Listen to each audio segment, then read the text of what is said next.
What's changed, if anything, within WTO walls since November, a decade ago, with the global economy in crisis and the latest shockwaves coming out of a very indebted Dubai?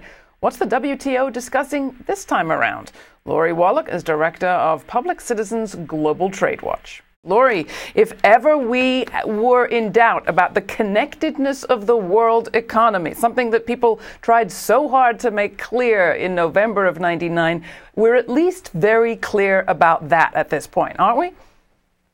Absolutely. I mean, here it's very interesting. We've got a WTO summit, but they're not talking about the WTO negotiating agenda. The attempt to expand the WTO through an agenda called the Doha round of negotiations is so controversial, they don't dare talk about it. And what do you mean? Explain. They haven't had a summit for 4 years because they were afraid if they got everyone together, if they talked about the negotiations, it would blow up. Explain a little bit more. When you say the Doha round, a lot of people thought that's dead and gone. Well, in Seattle, there was an attempt to launch a WTO expansion. They call it the Millennium Round.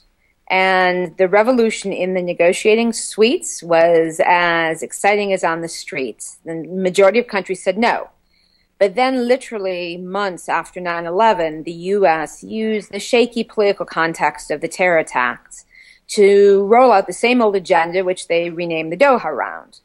But 2 years later in Cancun in 2003, the majority of world governments said, no, we really meant no WTO expansion. We want to fix the existing rules. So here we are 10 years after Seattle, and there's no WTO expansion.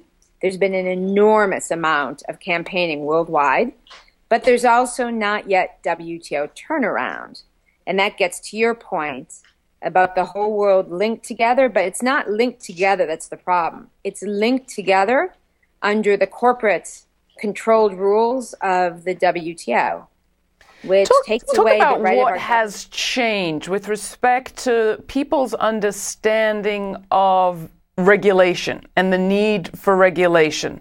Many in this country have been hearing from the Obama administration that there are 4 new financial regulations. Earlier this year, the president said he was going to be calling for greater financial regulations at the international level.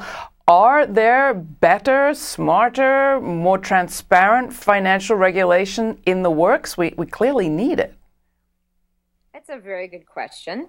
The WTO is a little bit like going down the rabbit hole in Alice in Wonderland. The U.S. domestically is trying to re-regulate, but the U.S. Trade Representative, Ron Kirk, has announced that the U.S. expects more commitments in financial services at the WTO of other countries. And what that boils down to is further deregulation. Now, the U.S. is in a real pickle on this as well because we made such extensive past commitments in banking, securities, insurance, that a lot of what we want to do and Congress is doing right now contradicts our WTO obligations. So we actually need this to be fixed, not to do more of the same, but right now what they're saying here is very different than what the Obama administration is saying at home. What about the relatedness between the environmental movement and the movement for a more regulated and transparent economy? The meetings there of the WTO are coinciding with the run-up to the Copenhagen climate talks. Is the connection getting made within the WTO walls? Absolutely. Number one, there are a lot of elements of the WTO rules that contradict with the things that we need to do to fight the climate crisis. So the transfer of technology, of carbon controlling technologies, the use of new energy sources. Under WTO rules, you're not allowed to treat different kinds of energy differently. You have to allow it all. So in addition, the long distance trade, where the volume of trade has increased a lot more than the value, is exacerbating the climate dumping. Some say up to 10% of global carbon emissions is actually from long-distance shipping. But here's the thing. There is, from civil society, an enormously tight link. There's a caravan that's going with 60 people through 10 cities, leaving here from Geneva and going on through to Copenhagen. But in the negotiating suites here, the WTO has been pretty stiff about making any changes. Finally, there are protests there in Geneva, tear gas again being used. You saw all this play out in 1999. You had your criticisms of the protesters. You had your concerns about the police tactics.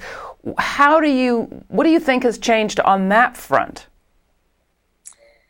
Well, in Seattle, you saw a scenario where the police basically provoked a riot. They just started randomly beating on people, and the protests were peaceful. There were 50,000 people there, and the police basically just randomly started beating the stuffing out of people. Here, something very peculiar happened. There was a march of about 5,000 people. I was there, and there were Black Bloc activists. They had negotiated with the peaceful marchers not to smash things up. And then out of nowhere, literally out of alleys, out of side streets, came these individuals dressed in black, but not the Black Bloc marchers, with hammers, smashing things up, lighting things on fire, and then they just run down the street.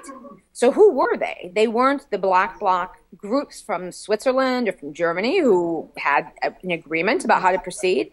They weren't us. Were they provocateurs? Were they another Black Bloc group? No one knows. But then the police, relatively speaking, didn't do anything. And the march ended up just ending with all this handful of people popping out of nowhere and disappearing again. Lori Wallach, thank you so much. I hope we can check in with you later in the week. Director of Public Citizens Global Trade Watch. There's more information at our website, GRITtv.org.